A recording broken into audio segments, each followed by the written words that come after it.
검경 합동수사단이 백혜룡 경정이 제기한 세관 마약 밀수 연루 의혹에 대해 실체가 없다며 8달 만에 사건을 무혐의 종결했습니다.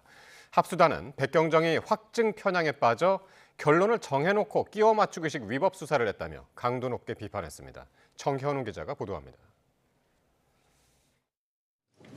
영등포경찰서 형사과장이었던 백혜룡 경정은 지난 2023년 말레이시아 조직원들이 인천공항을 통해 마약을 밀수한 사건을 수사했습니다.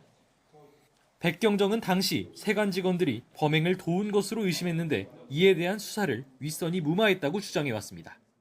현장에서 진두 지휘까지 했던 이 사건을 갑자기 이렇게 브리핑도 맞고 수사를 방해하게 된 계기가 용산이 아니면 설명이 안 됩니다.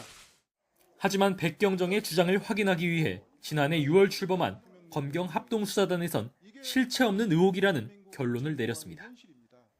최종 보도자료를 내고 세관 직원 4명, 그리고 한동훈 전 법무부 장관과 이원석 전 검찰총장 등 7명을 무혐의 처분했다고 밝혔습니다. 이로써 세관 직원 연루 의혹과 수사 외압 의혹에 관련된 전원이 혐의가 없다고 판단한 겁니다. 합수단은 우선 조사 과정에서 밀수범들이 세관 직원의 도움을 받은 적이 없다는 점을 실토했다고 밝혔습니다. 또 법무부 장관과 검찰총장이 수사부서를 바꾸는 방식 등으로 수사를 방해했다는 의혹도 당시 인사이동과 조직 개편이 완료된 상태였던 만큼 사실이 아니라고 판단했습니다.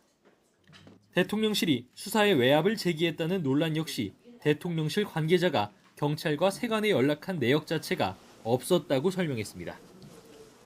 이 같은 결과를 발표하며 합수단은 확증 편향에 빠진 백 경정이 무리한 수사로 사회적 혼란을 불렀다고 강하게 비판했습니다.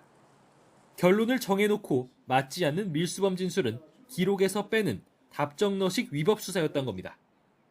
이런 가운데 경찰은 백 경정이 수사 기록을 유출했다며 징계해달라는 합수단의 요구를 받고 감찰을 진행 중인데 합수단은 이번에 백 경정 징계 관련 추가 혐의를 경찰에 전달했다고 밝혔습니다.